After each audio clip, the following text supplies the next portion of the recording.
And this elementary school, again, seen huge shift in dynamics as well.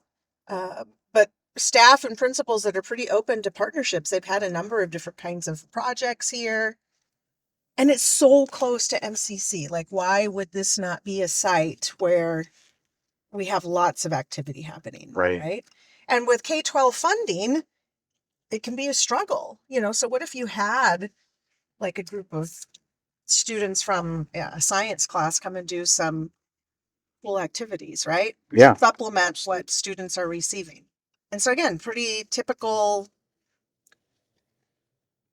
K-6 school that Mesa has oodles of, but Yes. again, so close to MCC. So Right. what kind of regular partnerships could be developed that Yeah. would offer some cool stuff for students, but both students, right? Get Yeah. ours engaged. And I know we have service learning, we have some faculty that do that. But here, because of the density, the school district was pretty landlocked, and yet they were seeing some challenges with enrollment numbers increasing. And again, you got multifamily. So what they ended up doing on this corner here at Alma School and Broadway, it used to be a grocery store that went under. So they bought the place and repurposed it into an elementary school. Okay. This one is predominantly Hispanic, predominantly Spanish speaking family, very much a walking school. And that principal is really, really keen on community partnerships. Okay. Just very open to it, volunteers in the classroom, and does just a wealth of programming to support his families. Yeah, he does some amazing stuff. Next neighborhood we're going to cruise through. Boulder neighborhood, predominantly Latino.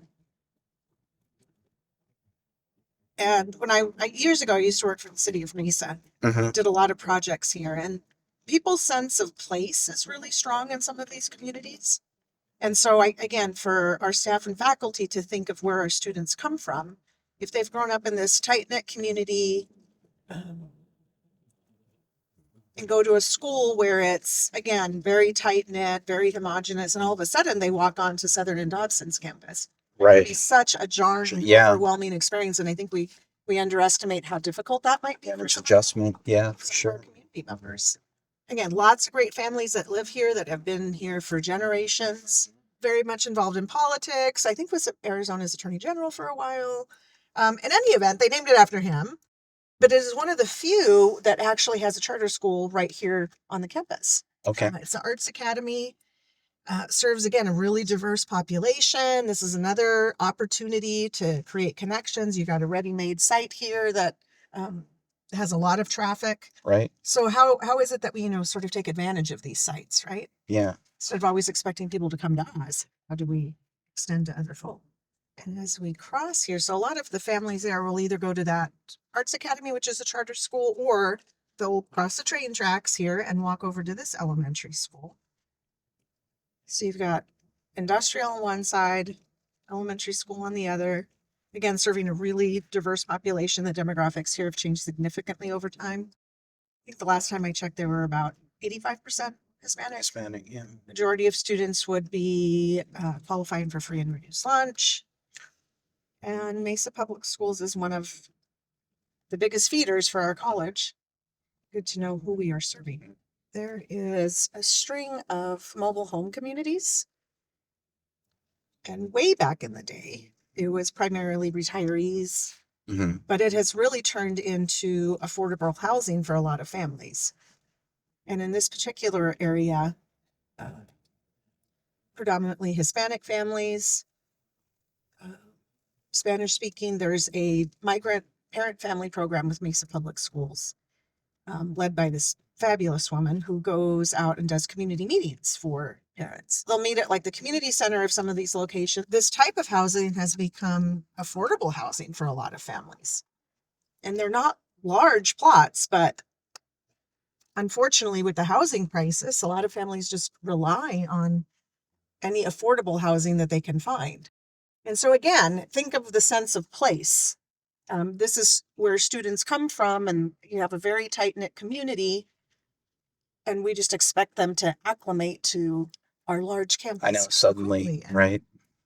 we just have to really be cognizant of that. So how do we approach our sense of connection, sense of belonging? Everybody talks about that. Right. But unless you know where our students come from, how do you do that effectively? And so this is a little community center for this mobile home park. And they'll come and do parent meetings here. And again, really robust participation. It's just another opportunity for us to be connecting in real ways with communities that probably need it the most. And again, years ago, I remember when I was working for the city, it was a lot of retirees and snowbirds that would come and stay here. And now it's become a lot of permanent affordable housing for families. Just a lot of shifts in the community. Mm-hmm. Another elementary school called Holmes Elementary School. And again, that's a school that has seen huge shifts over the last couple of decades in terms of their demographics. They're probably about 85% Hispanic, large percentage of students that come from homes where English isn't the primary language. It's not to say that they don't end up leaving with English skills, but the families they come from. So how is it that we communicate and really prove to families that MCC is a good choice for their kids? Mm-hmm. So you've got multifamily, a couple single family homes, and then this is operated by Community Bridges. Huge nonprofit. They operate statewide, and it's a lot of assistance for those experiencing drug addiction. And so I'm not sure if it still operates the same way, but they had some programs specifically here for pregnant women or postpartum women with small children that were trying to get into recovery. And so it's just always fascinating. You won't necessarily see this in more affluent communities or the further east you get, but here you have just such a mix all on one street. So you have a drug addiction facility, you've got apartments, you've got single family homes, all, seeking to coexist. This is Mesa Can. It's operated by A New Leaf, which is a very large comprehensive social service agency. A New Leaf has 30 different programs ranging from housing to community services, health. And they took over or asked to take over Mesa Can, which is Mesa's CAP agency. A lot of large cities have a CAP agency, and it's the recipient of federal funds for things like emergency rent assistance, emergency utility assistance. So those programs are run out of here.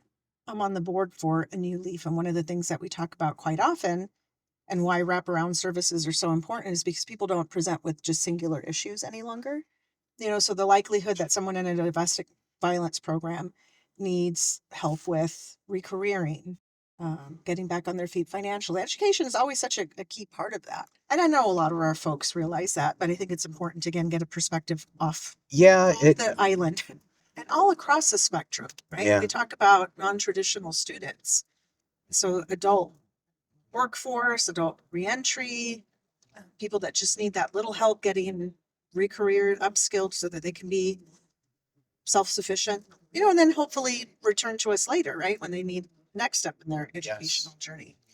But for a lot of our folks, at-risk community members, that economic need is a huge driver. So how do we provide the kind of programming where they can get self-sufficient and on their feet quickly, again, with the hope that they will come back to us? And then, of course, we've got all those young kiddos coming out of school. So we're just meeting that entire life cycle. But to your point, reconnecting with where folks come from. One of the other programs that A New Leaf has is the Men's Center. So it's a shelter for homeless men, probably 92 beds. The city has funded a lot of support. They receive support from a lot of the East Valley cities, so it's supposed to serve the region. They have a congregate living area, dining hall, meals. I think it's lunch and dinner entirely provided by volunteers 365 days a year. That's great. So they have a lot of church groups, civic groups that come out and help. Might be a cool experience for some of our students, but even more so, they have one building that has a tiny little computer lab, some resources so that when the men are successfully able to transition out, I mean, you can imagine that employment is an issue. Yeah. Skill acquisition is an issue. So this is another area that could be some potential, right? For partnerships and connections. Not the most convenient of locations, but certainly a population that is in need of support. So it's up against here at the river bottom. It's actually an old bingo hall Oh, okay. that was acquired with federal funds to put in this program. The whole issue of NIMBY, nobody wants something like this in their backyard, right? So the siting was intentional. Sure. To avoid too much public backlash, and certainly the facility it's serving its purpose.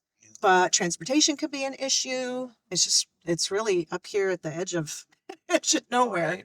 A lot of the guys rely on bikes to get around. So that's the living area, the main building. And then the one that has that peaked roof is the dining hall. Okay. But this building here, again, there's a small space, a couple of computers. And if you think about acquiring a job these days, the computer skills and online application. And so, Things on again, sort of potentials for areas where we might be of support and assistance. How this idea of, again, workforce connections is such a huge part of what they are trying to do. You can feed someone, but does that break any cycle? It's interesting. I do a lot of work with our nonprofits, and very few of them say that education is their mission, right? They each have a singular mission to either help families or homelessness or whatever the case may be. And yet to get people to break out of their cycles, education is often such a key part of that. And so how do we connect with that sector who are already connecting with people who very likely are in need of what we have to offer? So we'll drive by another New Leaf facility that has a shelter for homeless families. And it's an entire complex that they've developed that also includes permanent supportive housing, transitional housing. There's a Head Start program located on that facility. Again, trying to think of comprehensive services to get people back on their feet. Workforce development. There's a computer lab to help people, re-engage. And so how do we look at that possibility as well? So this is the backside of the complex that I was telling you about, a New Leaf, these big branded buildings. And so it was built in phases, each with a little bit of a different intent. So you've got family shelter, permanent supportive housing for people that just really need ongoing support. The philanthropy office is located here. They have a workforce training center. Big capital campaign. It's really an interesting story. So there were some families in Mesa that saw a need for a shelter for families in crisis. And so that site used to be this really old, rundown motel. And they started a program there, and it eventually grew to the point where it needed professional management. And so a New Leaf acquired the program and started putting in services, but facilities needed upgrade. It was one of those like little travel lodge motels like you see right here. Went to the city for some CDBG, community development block grant funding, federal funding, to upgrade some of the facilities. And the city really challenged them, like, how about just start from scratch rather than trying to band-aid this old property? Right. Some of the faucets, water would come out funky color. It's just old and run down. And so they did this entire capital campaign, got low-income housing tax credits, and built that entire complex. And that's been within the last decade. And Mesa is fortunate this way. I think people underappreciate it. There are some really civic-minded, socially aware, philanthropic community leaders. And so a New Leaf originally started 50 years ago now, which is a great track record. Not all nonprofits last that long. So 50 years ago, it started off as prehab, prevention and rehabilitation, and it was a program for youth facing challenges. And again, it just homegrown, people kind of cobbling things together. Early board members, early founders were talk about how, the wife sewed curtains for the facility and meeting in people's homes. And but eventually it grew to the point where it needed professional management. Executive director was hired. they've partnered extensively with the city. So now they've grown, they rebranded. It's called A New Leaf now.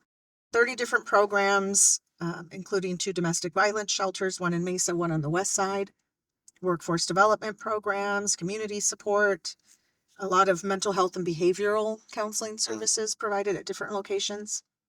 United Food Bank is another great story. Started off as, just a pantry trying to help people in crisis, and eventually grew in size and scope, was like housed in a trailer for a while.